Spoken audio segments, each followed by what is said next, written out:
Well, welcome everybody. We're very focused on how we ensure that these technologies are actually safe and secure so that we can actually engender trust from the consumer, because we believe that without engendering trust in the technology, the actual consumer will not adopt it. So I'm very focused on how we do this from a controlled environment perspective, and looking at how we go through the virtual environments and looking at the simulation and modeling techniques, which enables me to understand the edge cases and to be able to test these systems right to the edge of the envelope of operation. But also creating the correct controlled environments where we can understand how these systems function and perform, not only in urban driving environments, and we have a dedicated city circuit, but as you're very much aware here, how we do this in off-highway environments. So we've created a dedicated off-highway environment where we can actually understand how these systems perform.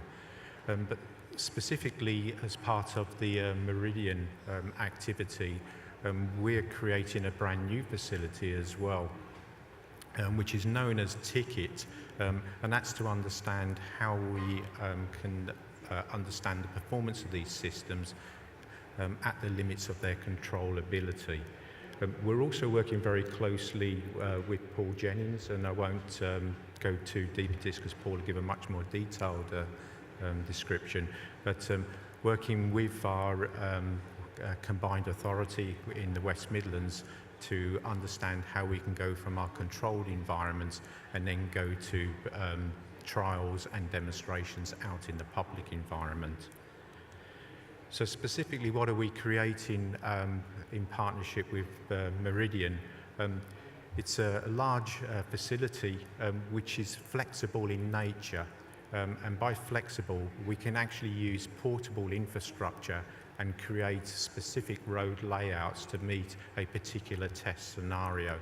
And by portable infrastructure, we'll have temporary buildings, temporary signage, temporary signalised junctions that we can configure to meet a client's needs. It'll also be a fully connected environment, so it will have infrastructure nodes which are ITSG5 capable, and it will also have 4G deployed from the outset. And the reason why we want to do this is so that we can understand how these systems perform. If you have to hand it back to a human driver, how does that human driver perform when they're being handed back a system that is potentially compromised? But looking at the whole vehicle solution, so actually how does it perform from a dynamics perspective, how do the perception algorithms perform, how do the control algorithms perform, right up to that limit of controllability, rather than just in the idealistic use cases. Thank you.